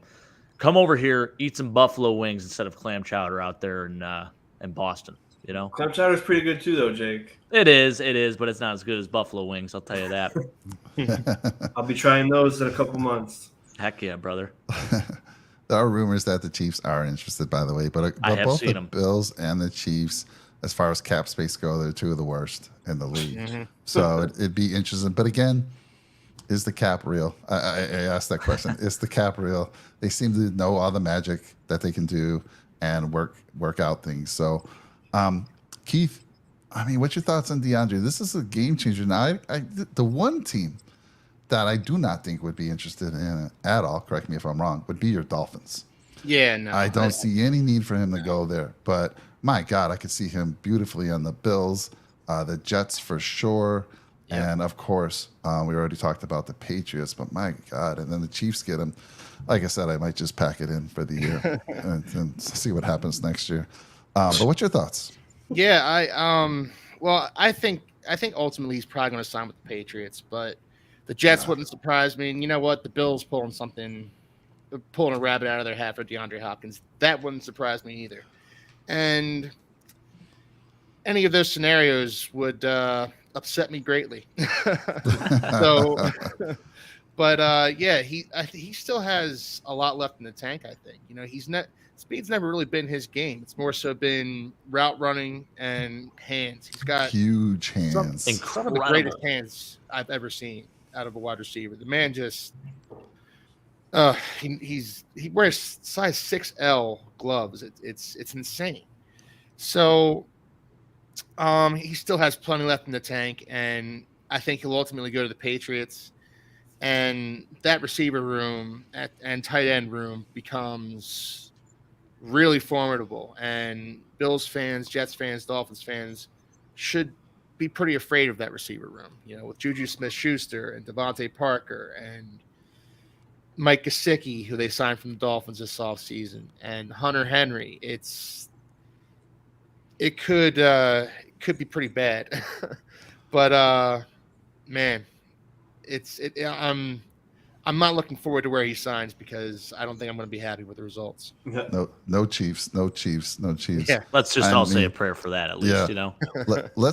We got Chris from the AFC East Summit show, and he predicted that the Patriots, he's the Patriot rep, he said they'd finish above both the Dolphins and the Jets. And can you imagine? I think he was already saying it's a done deal. He's coming to the Patriots, but my God, with that guy, he won't be able to keep him quiet if they sign DeAndre Hopkins. But Sean, can you imagine?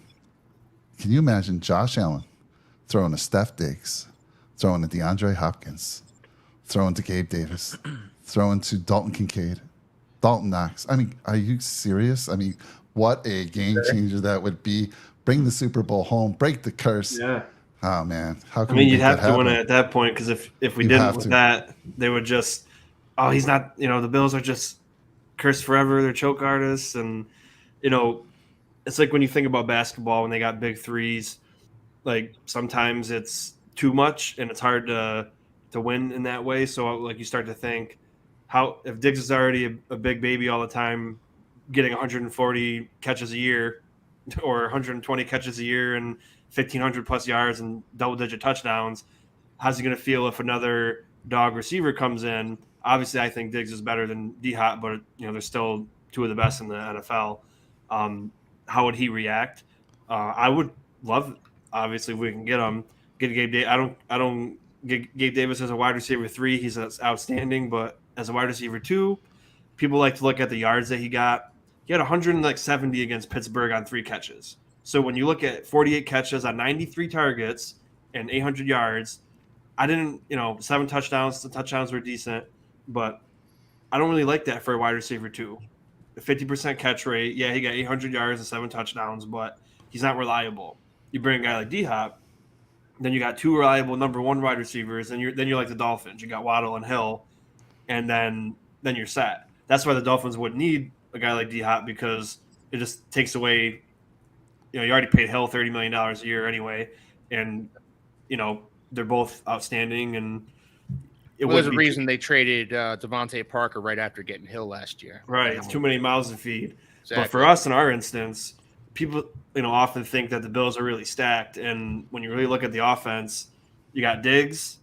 The running back room is average. Then Gabe Davis is average to slightly below average in some cases, and then you got Khalil Shakir, who was a rookie who didn't get much playing time, and you had I forgot touchdown Jesus. I forgot his name because I'm glad he's off the team now. Jake Kumaro. Put some respect on his name. You got guys like Jake Kumaro on your team, and then you're just like, if we didn't have Josh Allen, we'd be a 3-1 team every year, and that's really the truth. And a guy like D-Hop, man, I already think like we can win the Super Bowl. But if we got him, I would just be like, all right, I'm going to say it every week. The Bills are winning the Super Bowl. I don't care Game over. I don't care if people hate me, but he's right. He's definitely not washed up by any means. But the problem is like the Ravens ruin everything like always. Now people are going to want he's going to want over $20 million a year, and it's just hard to do that now because most teams he wants to go to a contender, and most contending teams don't have cap. Or they have 2 wide receiver 1s already, and it's like the Bengals wouldn't need them, the Dolphins wouldn't need them, the Bills and the Chiefs can't get them because of their cap. The Eagles probably wouldn't need them because I guess you can count Brown and Devonta as 2 wide receiver 1s as well. So it's like he may have to go to a sleeper team, and I know I mentioned them already, like Pittsburgh. They're not a bad team, but they're not a contender, like quite a contender yet. And if you give Kenny Pickett a guy like D-Hop, maybe it changes things. You go to the Patriots. The Patriots are going to make the playoffs. I don't know about winning a Super Bowl, but they'd be a playoff team again. Maybe even if you went to the Broncos with Sean Payton, you got Cortland Sutton, Jerry Jeudy, and Hopkins. And you could argue Jerry Jeudy's a wide receiver 1 type, but I still think he's a wide receiver 2. And D-Hop would be great for them. And then Russell Wilson, if he can play anything like he was when he was good, then that could be a scary team. And but I'm interested to see where he goes, but I don't think he's going to be Buffalo. Mike, I have a question for you. I Go think ahead. this is kind of relatable. So back in 1989, the Bills made a splash move, bring on a young man who was 33 years old, and James Lofton, Okay. a Hall of Fame receiver. Would you, I guess, compare, if the Bills were to go get DeAndre Hopkins, would you compare us going to get D-Hop, kind of a similar situation as to what we were then, just having Andre Reed, we went and got James Lofton. Is it similar, do you think? You getting vibes like that, or what's your take? A little bit. I mean, so Lofton was that just that deep guy. I mean, he was Yeah. not. Hopkins is that over the middle. He's wherever you need. He can go deep. He can go over the middle. And Lofton was just there to stretch the field. So yeah, similar move. Taking the Bills. They thought obviously that did get them to the next level, right? They were able to go to the Super Bowl following year. Actually, that year as well. So 1990 was their first Super Bowl. Yeah. So it's similar, but D-Hop to me much better all around player. I know Lofton's a Hall of Famer. Well, so is D-Hop, But 100%. yeah, for sure. Yeah. So I think this is even a bigger move here if we were to get him. I do want to correct myself. If I called Dawson Kincaid, it's just because we I'm an caught old it. man. It's fine. It's No, Dalton. you call Dalton. Dawson Knox, Dalton Knox. Yeah, That's what I it thought. was. All right, Yeah. so Dalton Kincaid and It's the Dawson same thing Knox. anyway, basically. Double D's is what Bills Mafia is starting to call these guys. Well, let's hope it turns out that way. Every time I watch a show, I'm like, damn it, why didn't Jake correct me? I said his name wrong. Come on. But I wanted to ask you, Jake, because you watched Bussin' with the Boys recently that just came out with Josh Allen. And I think Josh was asked in that about Diggs' approval if a D-Hop type came over. And do you recall what he said? Yeah, Remember? he more or less said he would be great with it. You can never have enough weapons. I think it takes a little pressure off Steph Diggs because he basically is the only guy that has proven to be consistent on this offense and a guy that's going to consistently be elite because there's no one at that level. You bring D-Hop in, now you have two guys at that level, and it takes us to the next level. Maybe that is what will drive us to a Super Bowl. Jake, it's got to be demoralizing to see double teams as often as Stephon Diggs sees double teams. Yeah. You bring in DeAndre Hopkins, those double teams are going to go Who do down. you cover? Right. Yeah, exactly. So That's I when you- don't know why Stephon Diggs would be against it. I think that would be a move that he would absolutely love. Without a doubt. They have to take turns double teaming them, and then if Kincaid is Travis Kelce like everybody says he is, then he might need double teams once in a while too, and then you're guaranteed somebody open all the time, and Right. hopefully Shakir shows out, but You're not even factoring in the fact that we have a third guy in Gabe Davis, somebody that can, he can stretch the field, he can move the middle. Yeah, and that helps Gabe probably too, right? Yeah, If you bring him Gabe. in. But here's the thing: he, as a wide receiver 3, he hyped us up. We all thought, oh, he's going to be outstanding next year. He had 4 touchdowns and 200 yards against the Chiefs. All I did was talk him up and say how great he was, and everyone's going to know Gabe Davis this year. Blah blah blah. And then, for me personally, he let me down severely. A lot of people were okay with what he did and defended him, and that's fine. But for me, I'm not going to give him any clout or anything this year until he shows me multiple weeks that he's not dropping easy passes like that play against the Jets when Josh tore his UCL. He threw the ball 80 yards. People say Sauce was a beast and broke it up. Sauce didn't even touch the ball. Yeah. Gabe Davis had it right in his hands and he He was dropped right there, man. That was a game that would have been a field goal range and the game would have been different. Instead, we lost, and it didn't really matter in the long run. Besides, like your AFC East record for Josh and for the Bills, and as a fan, at the same time though, it's like as a wide receiver too, you need to make that catch. There was a reason that they had Sauce on you is because they had a double team Diggs. Now, if you're winning this one-on-one matchup, then they're like, oh crap, now we can't really afford a double team. Like in the Chiefs game, they tried to double team Diggs and bracket him. Then Gabe Davis was one-on-one. He got 4 touchdowns and 200 yards. So it's not going to happen every week. But he hasn't really proven as a wide receiver 2 he can be that guy. He was a wide receiver 3 that year, and it worked out better for him.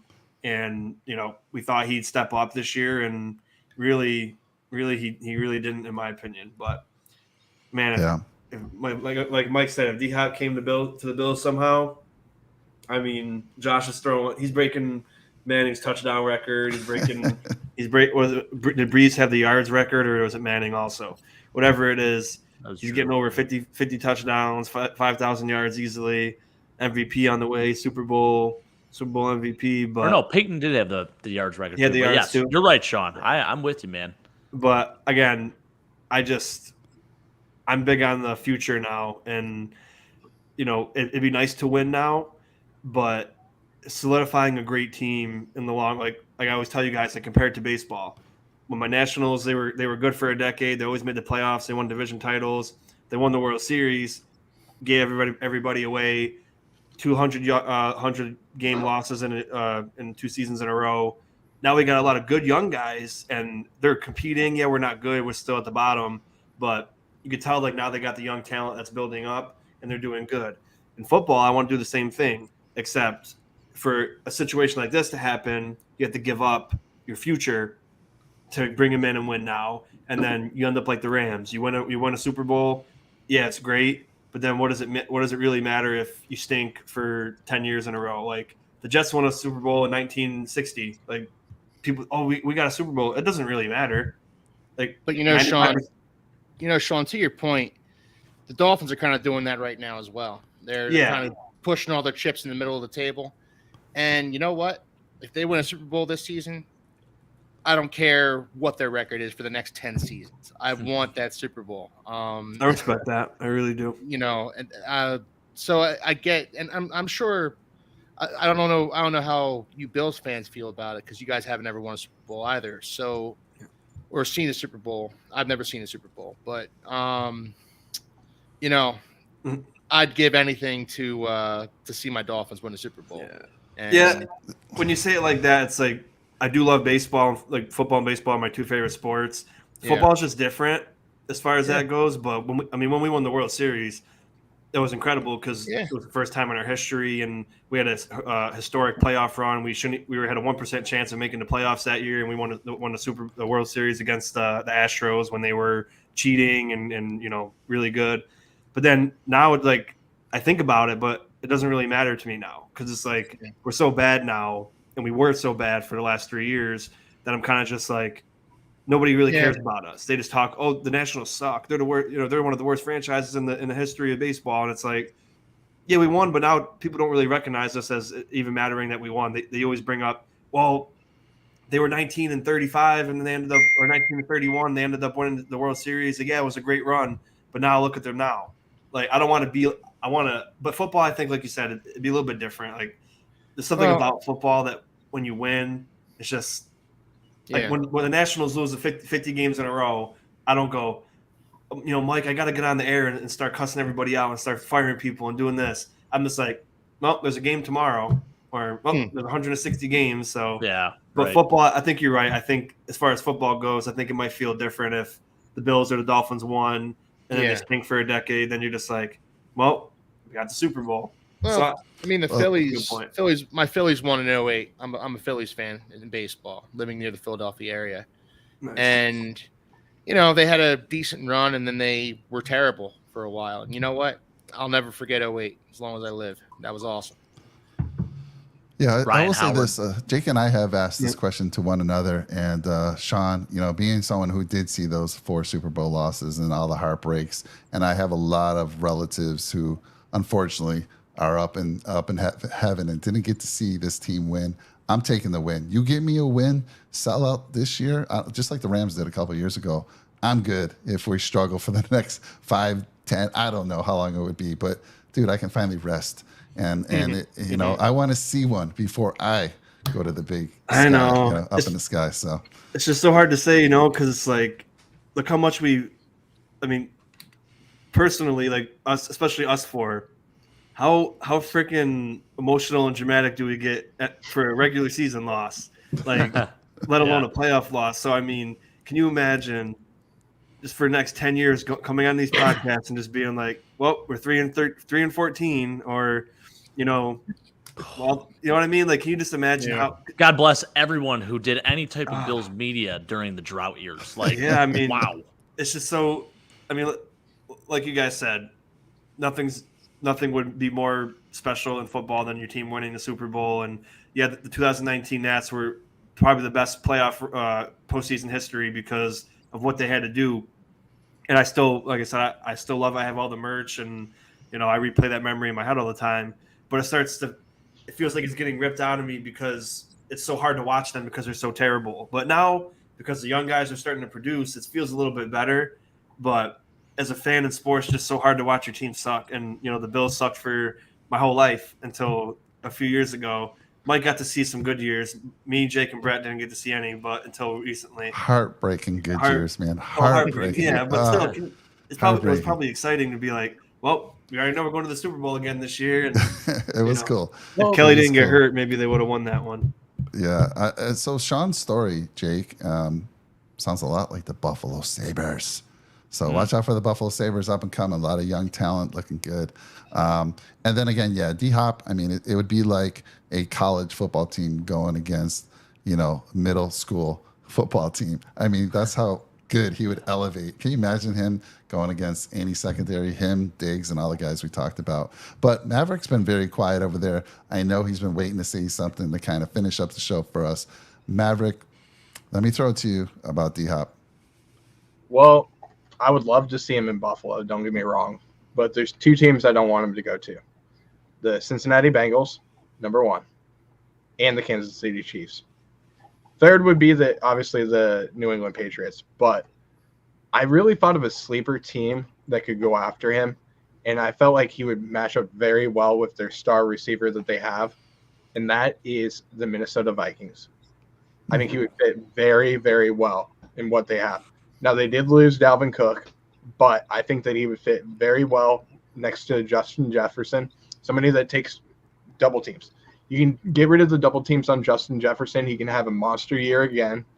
Then you can have him with TJ Hawkinson as well, who you remember what he did with the Detroit Lions a couple of years ago. I mean, fantastic year. Now you bring him in. He can be the number 2 player.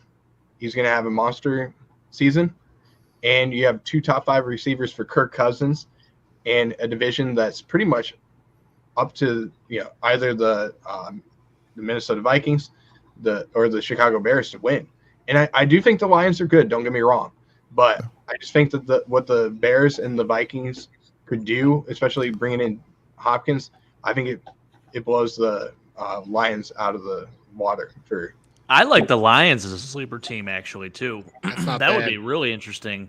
You figure with Jameson Williams being suspended for 6 games now, they lost Marvin Jones, too. So why is he suspended? Or he's back, actually. I'm sorry. Gambling. For gambling. Yeah. Oh, he gambled too? Didn't he just have cancer or something? No, that was Mechie, Mechie, John right? Mechie. John Mechie, yeah. He came back from an ACL injury at Alabama. Okay. Yeah. Yep. Wow. Yeah. That's sad that And Brett, don't forget to Minnesota, Jordan Addison. Does he go to the slot then? Or what do they do with D-Hop if that happens? That'd be a crazy receiver room. And KJ Osborne, like, are you kidding me? That'd probably be maybe the best receiving core in the league. And I know Jordan Addison, obviously a rookie, but like, man, that would be wild. I just think that would be a really good fit because, you bring in Jordan Addison, somebody that can learn from 2 guys. Yeah. You have Justin Jefferson, and then you also have DeAndre Hopkins, 2 Hall of Famers one's up and coming, but he's probably going to be in the Hall of Fame eventually, in Justin Jefferson. But then with DeAndre Hopkins as well, I mean, he's can fit in for a couple of years. You can learn behind him, move him into the slot, move him around a little bit, and once DeAndre Hopkins starts to show his age, move him inside too. I agree, man. I want to say hi to Jules Marie, always coming out and saying hi, just stopping by to say, hey, babysitting my nephew tomorrow, but just wanted to say, hey, and go Bills. And then she said, gave my nephew some old school cards from 1991 that I found in my grandma's things after she passed away. And the first one he pulled out, he goes, this is from when we lost the Super Bowl. Oh. Which one? Which one? So this is, Keith Which loves one? this. That's what I'm saying. See, just by you saying that, give me that Super Bowl ring so Keith can never say that anymore. Right? So I don't want to hear him saying that. Just give me one. What we You need know to what? do- I was negative 15 years old the last time the Dolphins won their last Super Bowl, so I don't really have much room to talk either. That's we need to great. go with the round the horn segment where we have the up and down button, and Mike, you control it, and Oh yeah. you can put Keith on mute and everything. Just, Oh man, I'd be on negative $1 million right now. You got to tell me about that. We got to experiment with that. But Awesome. I do want you to know I went in the chat GPT. Hopefully you're all familiar with AI now. And I did ask them who D Hops was going to sign with, and gave me an image of him pointing to Jake. And he said, yeah, we're signing with the Bills. And that is D Hop pointing to him against to Jake against the Dolphins. The Bills win that game. 31-17 is what chat GPT said. So I'm pretty excited about it. AI has gotten, it's evolved, man. So, You get the clickbait going a little bit, Mike. Let's Photoshop that image right there. Put a Bills uniform on them. Oh, Make yes. that the thumbnail. There we go.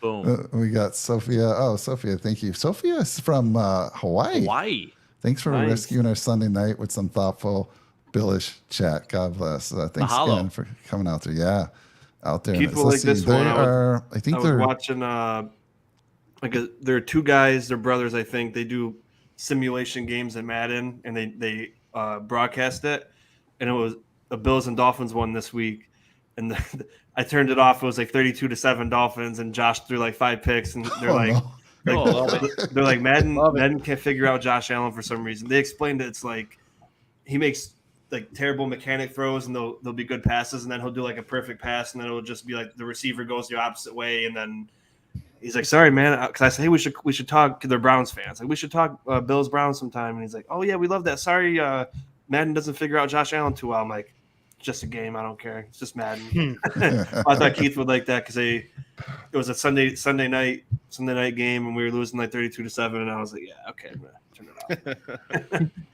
Well, listen. First of all, Brett and Sean, I want you to be aware that StreamYard has these custom layouts. How cool is that now to have us all together, and then you can put some media over there, so we're not squished up against the left side of it, how we normally when we have slides. Yeah. So check it out. They let you do that now. So I think that's it. I mean, we had a great show. We kept it a little over an hour and a half. Pretty good for us. 5 people on a show, going through. I think we talked about 8 or 9 free agents, and I think AFC East Summit. I think there's a show planned tomorrow, which would be a lot of fun. They'll be talking about.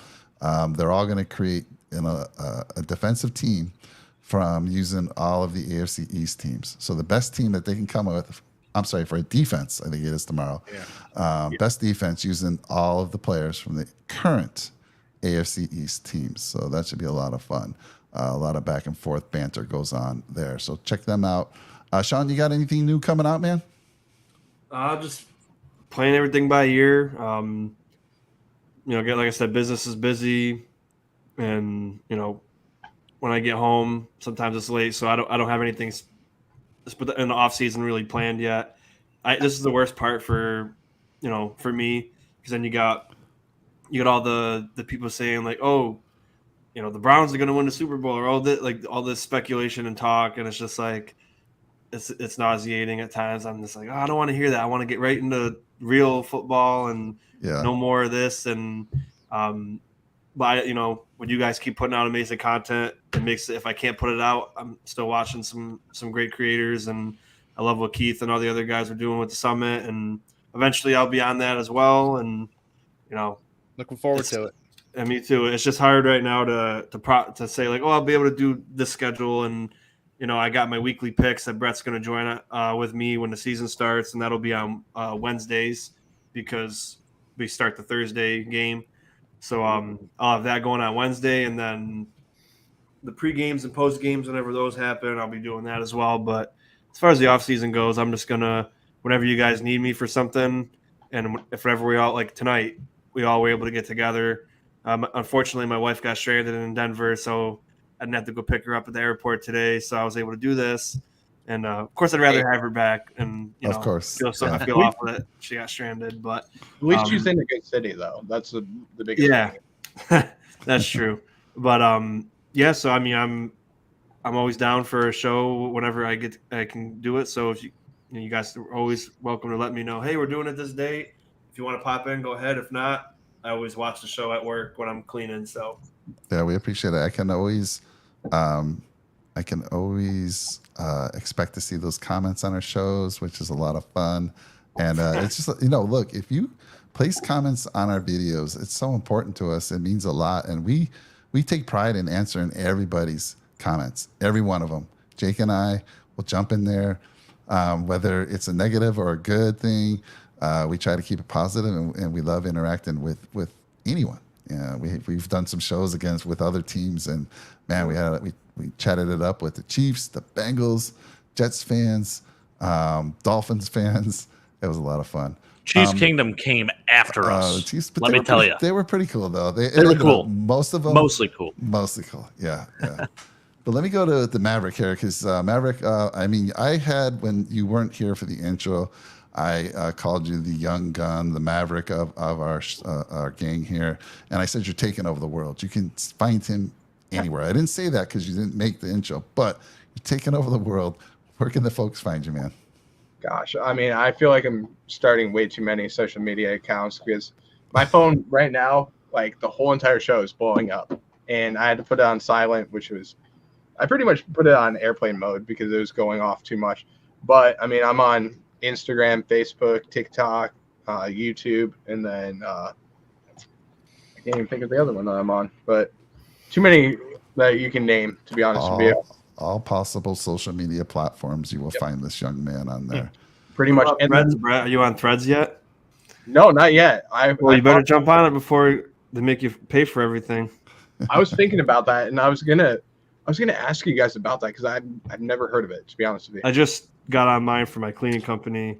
It's Zuckerberg came up with it. It's like Instagram, Twitter combined. Really? Him and Elon are going to fight in a cage match. Yeah. So basically, it's like you connect your Instagram to it. Well, it's kind of hard to see, and then you make threads that people can comment and retweet and like. So it's kind of cool, and I just did it for my business. I didn't connect a personal one to it because a lot of people that are like rich or wealthy, so you better get on this now because you can grow and do this, and maybe for what else is Go Bill podcast not on anyway? So you might as well do it. Might as well. The only thing that we need to be on is like Tinder or something like that. Can you imagine this? looking for another football host out there. Looking for creative though. We're looking for love for the Super Bowl, so we need to get on Tinder, match with the Lombardi Trophy, and then we just need to bring it over to Buffalo. That's all we need to do. Hey, Jake, did I see? I feel I saw on. By the way, 19 days to training camp, Sophia. Yeah, we're counting the days. Yeah. Hey, no, good correction though. Actually, 17 days. Oh, even Josh better. Allen days left. Oh, 17 yes. 17 days left. Unbelievable. So excited. When's Jake going to start the wing? Yes. The wing part. The wing shows, Jake. When are you going to do that? Yeah, so you'd be very disappointed in me, Mike. I went to the restaurant right next to Bar Bill the other day. It was $189 instead of Bar Bill, so I got to get over there. I want to. It'd be cool to do even like one wing stop a week. That's the goal. Right now we're in the middle of moving, so little tricky right now logistically with all this stuff, but we'll figure it out. And I definitely plan on doing it. I got 5 top wing places in Buffalo. Stay tuned. We're gonna film a little content there and give you the whole works. It's gonna be awesome. You can't get honey butter barbecue though, like Mike was saying last time. I'm gonna get half and half. I'm gonna do half and half because I think you do need to have like that traditional buffalo wing, but you also have to have something that they're known for. So I'm gonna do like a regular medium wing probably from Bar Bill, and I'm gonna do the Cajun honey butter barbecue. And listen to this, I'm gonna throw in a beef on weck because it doesn't get much more buffalo than that. It's gonna be awesome. How about this, Jake? I'll be at the Bucks game, and I would like for you to join because my wife's coming, and she's not like, we're not big on bringing all this stuff and having a tailgate. But if you're there, then we have more. I mean, we tailgate, but we don't have we don't bring all like the grills and and all that stuff out. So if you're there, maybe we can just walk around, have a good time. And before that, because the park the lot won't be open yet, you take me to Barbell, and then you record me and my reaction eating buffalo wings for the first time. Well, true buffalo wings, because whenever I go to Buffalo, I just go to the game and leave. But I never actually got to see or taste the food there in all my years of being a Bills fan. So I would love to. Hey, it's a date, brother. I'd love to be a guest on the Wing Show. You just have to let me know like when's a good time to get. I don't know how packed it is on the game day or not. Oh yeah, no, we'll figure something out. I love that. Let's do it, baby. Yeah, because I have a question related to Sean and Keith. But by the way, our first official super chat. Thank you so much, Sophia. That's freaking incredible. Thank you so much. We really appreciate it. Thanks, Sophia. Amazing. Thank you so much. That's a cool moment right there. That really is. Screenshot. That really is. Yeah, we should. That's right. I'm gonna take a picture. Take a picture, Jake. We made it big time. Look at that. Yes. Should put 17 cents in there. Got it. Whoops. Thank you again, Sophia. Really appreciate it. And we'd love to get some folks from Hawaii on the channel once in a while. That'd be fantastic. Sure. I think they're 3 hours back, aren't you, Sophia? Isn't it a little earlier for you there? From you, it's like 6 for us. I believe. From me, it's 3 hours. I think maybe 3. But I have a question. Might have a drink of beer at I think it was like 8 o'clock in the morning when he was watching the Bills game. All right, Sean. Yeah. You like blue cheese? Absolutely, yeah. But like you guys were saying last time, there's sometimes people make it and it's just not good. I never had buffalo blue cheese, but I've had a couple of the joints here make good blue cheese, and I don't like the salad dressing. Yeah, or like the one that's like legit chunky blue. You're just like, all right, that's pretty gross. Good. Yeah, it's but I do like blue cheese. I don't like ranch at all, even on a salad. So I'm completely against for you. If you're trying to kiss up to Jake to get on the show, look, man, come on now. When people dip pizza and ranch, I just want to knock it out of their hand. It bothers me to no end. Yes, dip it in mild sauce or something. Like, don't just dip it in ranch. No, it makes me sick, honestly. What about Brett should do this one too. He looks like a little bit like Macaulay. Yeah, I mean, some people like. There you go. Yes. Some people like wings with ranch, but it just Keith, tastes. what about you, man? You got ranch down there in Philly? Come on, Keith. Oh yeah. You like How do you feel cheese? about blue cheese? I like blue cheese. I like ranch. I like wings. Give it all. Give it all. Open-minded. I like that. I like what Jake was saying last time. Like, I don't know if it's true, but he said they take a paintbrush and they paint on each individual wing. Yeah. Maybe I can in the kitchen. They must be so efficient doing that. But you go to the pizza place. We got good pizza. We got great pizza here, actually. I send you guys a picture next time I go. There's a place called Rosario's. They have the best chicken wing pizza ever.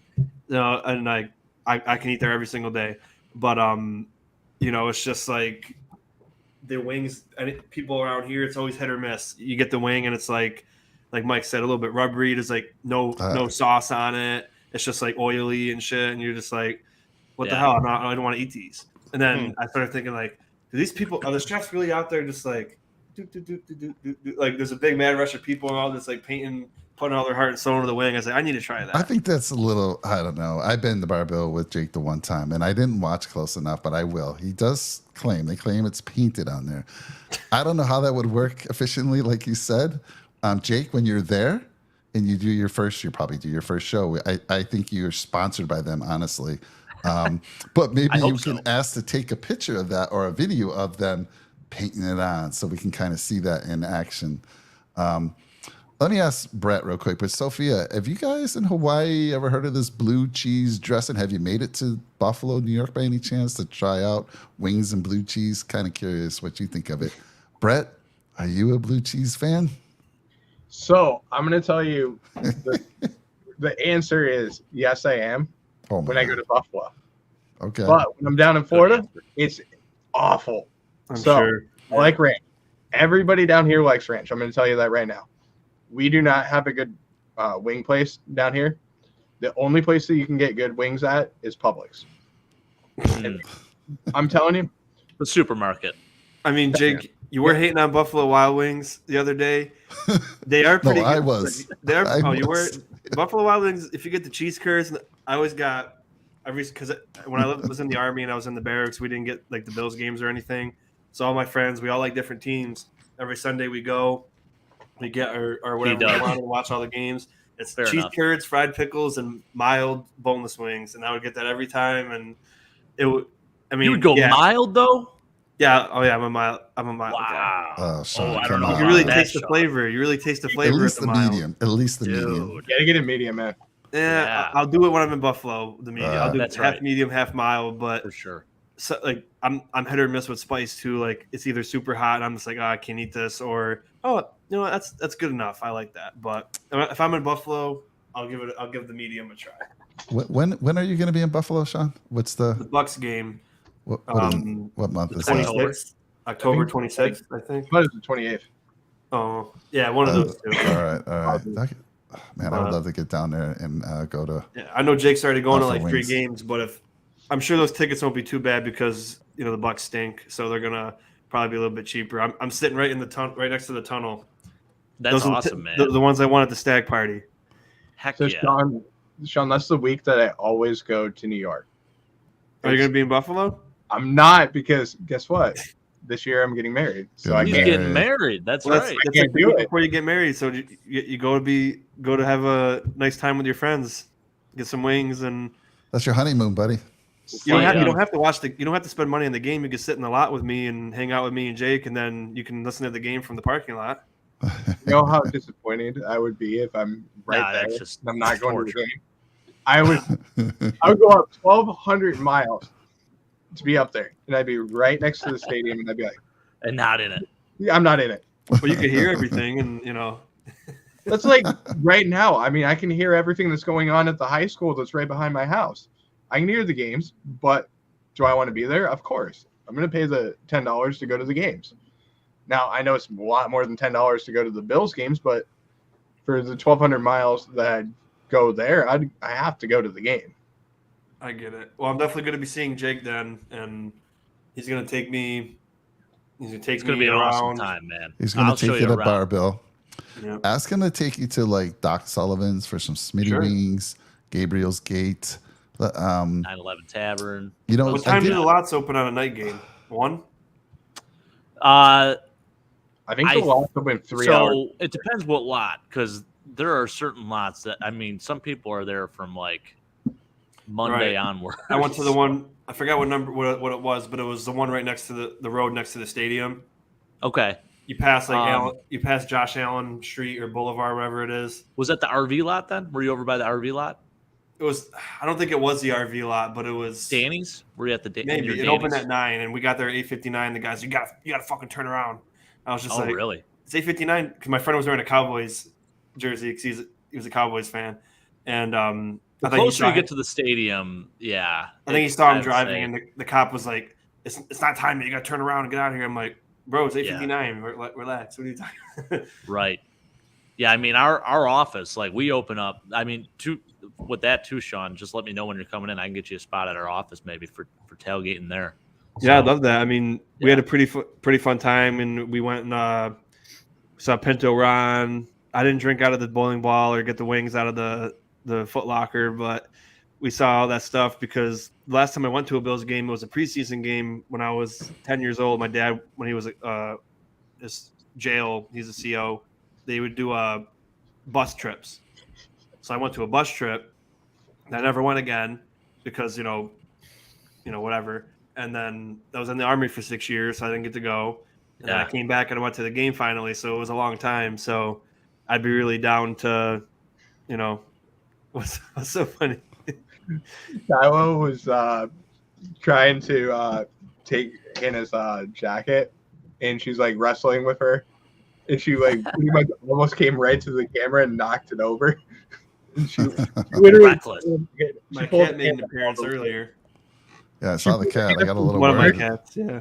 So Black Hannah's cat. like, she's over in the corner, and she pulled Hannah all the way over to me, and then pretty much like was trying to push her into the camera, and I'm like trying to get her away. And it was just so funny. It's so random that she did it. All right, well, listen, gentlemen, it's been fun. Almost at the 2-hour mark. I'm starving now, boys. I'm You're with Yeah, you. me too. All this wing And, talk. We're yeah. all in the private chat saying we're so hungry now. So I just But told you I haven't. No on the blue cheese, so- gentlemen. No on the blue cheese. oh my gosh, you make me sad. I don't know who said that. You don't Who like blue said cheese, Mike? No on the blue cheese. I told the story, Sean. I told the story. You're too Californian now. It's a heartbreaking story. I told changed. it I'll tell you again in another time. But yeah, no on the blue cheese. I don't know who's saying that. All right. I'm blaming that on Brett. Brett or Keith, stop saying that, man. Blue cheese is good. See you guys. Go Hey, Bills. Go Bills. Go Bills. Go Fins. Go Bills.